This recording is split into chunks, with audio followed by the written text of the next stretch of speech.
Podcasts on UNCTV.org are made possible through the financial contributions of viewers like you, who invite you to join them in supporting UNC-TV.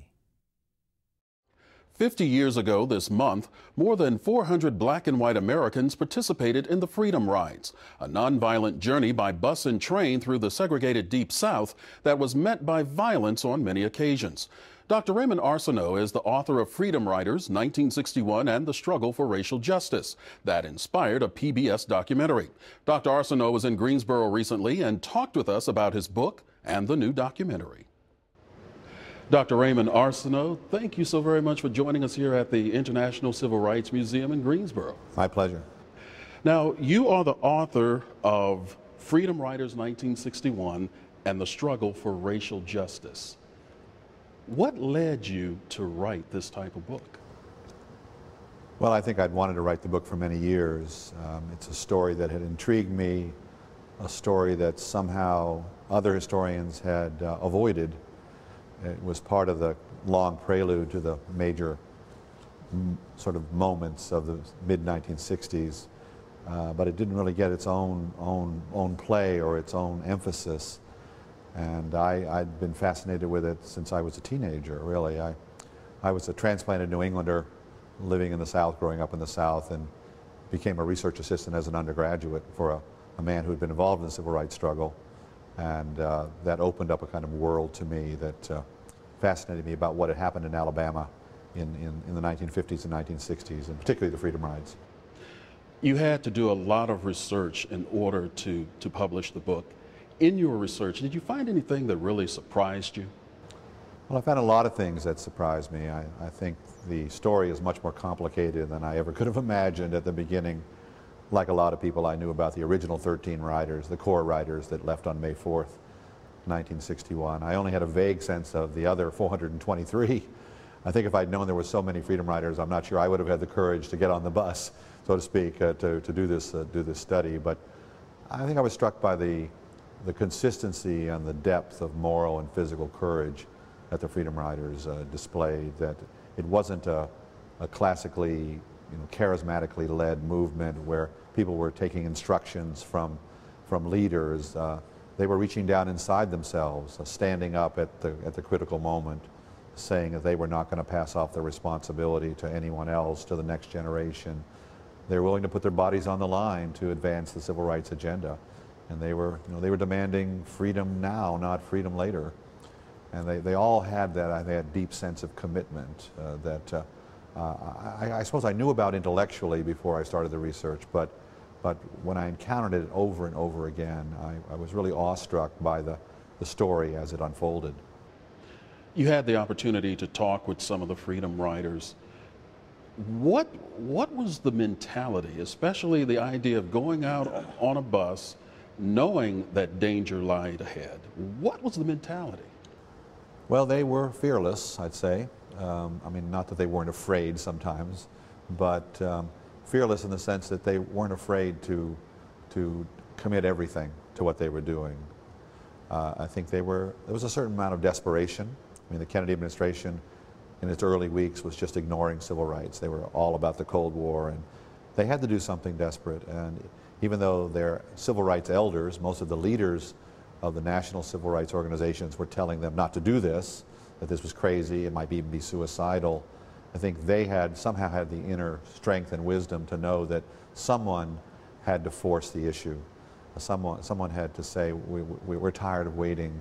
We've got to disrupt the civic order to the point where we're not going to allow people to go back to business as usual until they address these issues. And maybe it takes 19, 20, 21-year-olds, even though there were older figures involved, James Farmer and Jim Peck and some of the kind of elder statesmen of the nonviolent direct action struggle who'd been involved with this since the 1930s and early 1940s. But mostly it was young kids who took it upon themselves to believe in the principles that they've been taught by people like James Lawson in Nashville, doing his nonviolent workshops, and Dr. King and the people involved with the Congress of Racial Equality, who had a well thought out philosophy of nonviolence, but which called for a tremendous amount, as I've said, of physical and moral courage.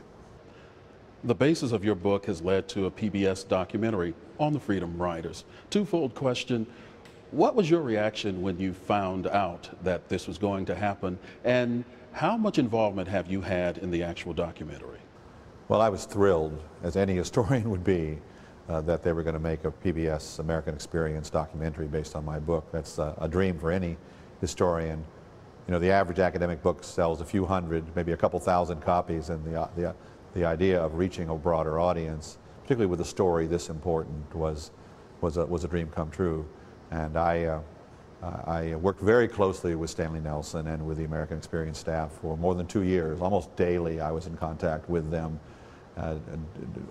helping them to find visual resources and just trying to nail down all of the details. And it was a difficult process, frankly, to turn a 700-page book into a 2-hour film without doing damage to the integrity of the story. And so I was a bit of a nervous parent in a sense. Now, May marks the 50th anniversary of the Freedom Riders, and to acknowledge that 50th anniversary, there is a bus that's going through the route that actually took place, and you're on the bus with at least 40 college students. What is that like, actually taking that same route and perhaps looking at the younger generation and their reactions? Well, so far it's been a quite amazing experience. I've actually done this before. This is to be the 6th year that I've led civil rights tours of the Deep South. The previous 5 years with my own students, graduate students and law students. And this tour is in large part based or patterned after the tours that I've been doing over the years. When we got a grant from the National Endowment for the Humanities to make the film, it required a kind of what they call a multi-platform presentation. So we have a touring museum exhibit, we have websites and mini films on the pbs.org website, and part of it was to have some kind of educational outreach, both to K through 12 and to college students. And so it was a natural coming out of that sort of grant situation to do a recreation of the Freedom Ride. And I think we weren't exactly sure how we would do it, and we ended up, of course, with more than 1,000 applicants. Taking a look at the documentary, what do you hope that the younger generation and perhaps those who may have lived through the Freedom Rides take away from the documentary? Well, I think I'd like them to take away from the documentary the same thing that I wanted them to take away from the book, and that is a reawakened sense of the power of contingency in history. And by that I mean the power of contingent events, of one thing being contingent on another. I think so often we tend to shrug our shoulders and feel there's nothing we can do to alter the course of history as individuals or as small groups. But I think there are many episodes in history, American history, world history, that demonstrate that individuals and groups that found themselves in the right place at the right time, and if they had enough courage and conviction and commitment, that they could in fact alter the course of history. And certainly the Freedom Riders are a prime example of that. And so I'd like people to feel empowered, that these kinds of stories are not over. And certainly what we've seen in the streets of Cairo and maybe other parts of the Middle East in recent days, what we saw in China many years ago in Tiananmen Square, that there are still people willing to stand up and to be counted.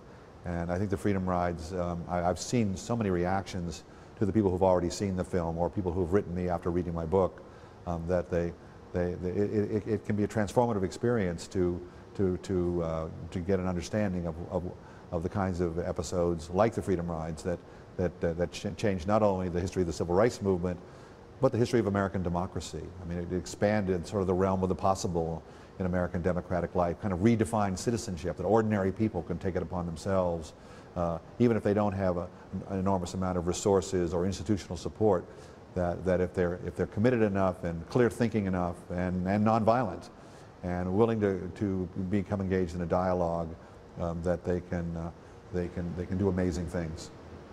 Dr. Raymond Arsenault, author of Freedom Riders 1961 and the Struggle for Racial Justice. Thank you so very much for stopping by and talking with us here at the International Civil Rights Center here in Greensboro. Oh, it's been my pleasure. As we mentioned earlier, the American Experience has produced a documentary based on Dr. Arsenault's book, which combines commentary from the writers themselves, as well as state and federal government officials and journalists who witnessed the events. The American Experience Freedom Riders airs tonight at 9 p.m. Podcasts on UNC-TV.org are made possible through the financial contributions of viewers like you, who invite you to join them in supporting UNC-TV.